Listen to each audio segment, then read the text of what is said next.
नमस्कार दोस्तों, ये कहानी है एक ऐसी शख्सियत की जो 20 साल की उम्र में मैसेडोनिया का राजा बना।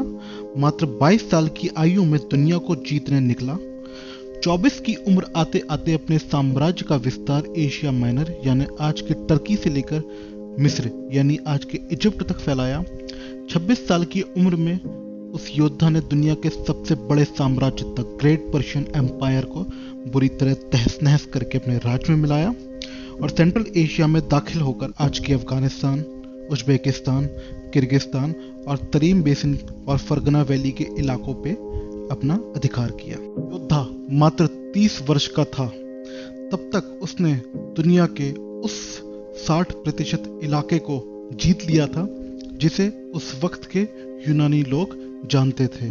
उस तथाकथित विश्व विजेता का सामना हुआ भारत के बहादुर राजा पोरस से। यह कहानी है मैसेडोनिया के राजा सिकंदर की, जिसका विशाल साम्राज्य आज के ग्रीस से लेकर Turkey, Syria, Iraq, Palestine, Gaza, Israel, Egypt, दमिश्क, Jordan, Iran, Afghanistan, Samarkand, Tashkent, Fergana valley से लेकर तक्षशिला और बलूचिस्तान तक फैला हुआ था।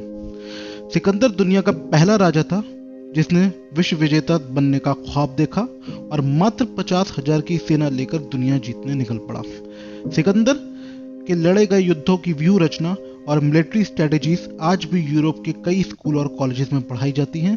कहते हैं कि अलेक्जेंडर को दुनिया जीतने का सपना अरस्तु ने दिखाया था, जिसे आजकल एरिस्टोटल के नाम से भी जाना जाता है। अरस्तु उस समय के महान दार्शनिक और फिलोसोफर थे जिन्हें मैसेडोनिया के राजा फिलिप ने अपने बेटे अलेक्जेंडर की शिक्षा के लिए नियुक्त किया था। सिकंदर अरस्तु के विचारों से इतना प्रभावित था कि जब वो विश्व विजय के लिए निकला तब अरस्तु के भतीजे कैलिस्थेनस को भी अपने साथ ले गया। जब एक और पश्चिम में एक महान दार्शनिक अरस्तु का उदय हुआ, जिसके महान विचारों से प्रभावित होकर उसके शागिर्द सिकंदर ने अपने साम्राज्य का महान विस्तार किया।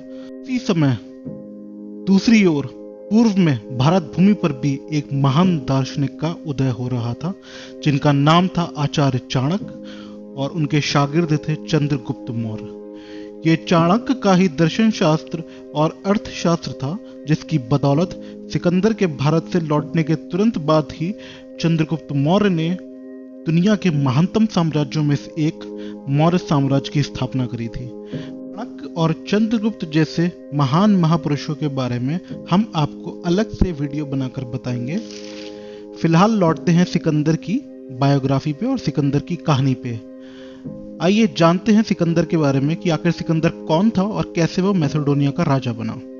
मित्रों, आपसे अपील है कि आप डेट्स को याद रखिएगा, क्योंकि अगर आप एसएससी और यूपीएससी की तैयारी करते हैं तो हिस्ट्री की इंपॉर्टेंट डेट्स आपके लिए याद रखना बहुत ज़रूरी हो जाता है। अलेक्जेंडर का जन्म 356 ईसा पूर्व में मैसेडोनिया के शहर पैला में हुआ था। उसके पिता थे मैसेडोनिया के राजा फिलिप और माँ का नाम था ओलंपिया, जो एक जादूगरनी भी थी। अलेक्जेंडर की माँ जादूगरनी होने के साथ साथ यूनानी देवता ज़्यूस की भी पूजा किया करती थी। जब वो गर्भवती थी तब उसने सपने में देखा कि उसकी कोख में एक बिजली आकर गिरी है, इसलिए ओलंपिया अलेक्जेंडर को अपना और देवता ज़्यूस का पुत्र मानती थी। जैसे ही सिकंदर थोड़ा बड़ा हुआ, उसकी शिक्षा प्रारंभ हो गई और अपने बेटे की प्रतिभा को देखते हुए राजा फिलिप ने उसके लिए उच्च कोटि की शिक्षा व्यवस्था का इंतजाम किया और उसे बेहतरीन युद्ध शिक्षा दिलाई और उच्च शिक्षा यानी दार्शनिक और फिजिक्स के ज्ञान के लिए अरस्तु को नियुक्त किया। जब सिकंदर 13 साल का था तब एक यूनानी व्यापारी एक जंगली यूरोपीय घोड़े का सौदा करने के लिए राजा फिलिप के पास पहुंचा और कहा कि जो भी व्यक्ति इस घोड़े को काबू में करके इसकी सवारी करेगा, वो व्यापारी इस घोड़े को मात्र 13 सोने के सिक्के में बेच देगा। राजा फिलिप के जितने भी जनरल उस समय उपस्थित थे, उसमें से कोई भी उस मजबूत कदकाठी वाले घोड़े को अपने काबू में नहीं कर पाया। सवारी करना तो बहुत दूर की बात थी। तब मात्र 13 साल के सिकंदर ने अपने पिता से उस घोड़े के काबू में करने की और उस पर सवारी करने की आज्ञा मांगी। जितना बहादुर था उतना बुद्धिमान भी। उसने उस मजबूत कदकाठी वाले घोड़े को पास आकर उसे प्यार से सहलाते हुए उसे बोला कि जिसे तुम देख रहे हो वो तुम्हारी परछाई है, और फिर प्यार से उसकी पीठ पर आरूढ़ होकर उस घोड़े की सवारी करी। मात्र 13 वर्ष की उम्र में सिकंदर का यह कारनामा देखकर उसके पिता राजा फिलिप दंग रह गए और खुश होकर बोले कि तुम्हें एक बड़े साम्राज्य का राजा होना चाहिए, क्योंकि मैसेडोनिया का राज तुम्हारे लिए बहुत छोटा है। फिलिप भी एक बहादुर योद्धा थे। उन्होंने स्पार्टा को छोड़कर लगभग सारे पूर्वी यूरोप को जीत लिया था। जैसे ही सिकंदर थोड़ा और बड़ा हुआ, उसने अपने पिता के साथ युद्धों में भी जाना शुरू कर दिया, और इस तरह सिकंदर मैसेडोनिया साम्राज्य का अघोषित उत्तराधिकारी बन गया।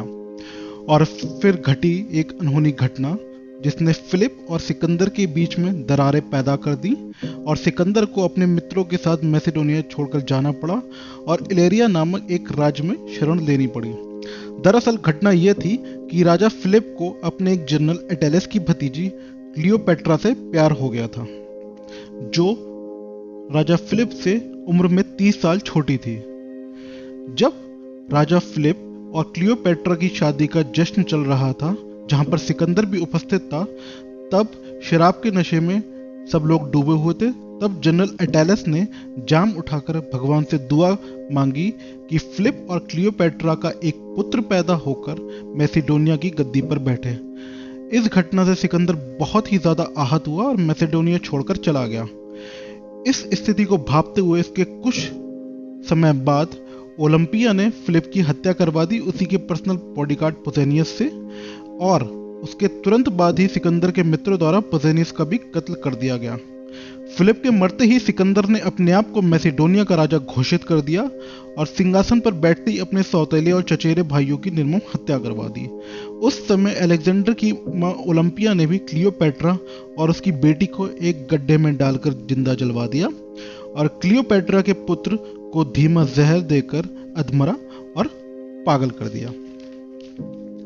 और उधर सिकंदर ने भी मैसेडोनिया में अपने अंतिम शत्रु जनरल अटेलस को मरवा दिया, और इस तरह बना सिकंदर मैसेडोनिया का राजा, और फिर निकल पड़ा वे अपने विश्व विजेता के अभियान पर। तो दोस्तों, ये थी सिकंदर के पैदा होने से लेकर उसके राजा बनने तक की कहानी।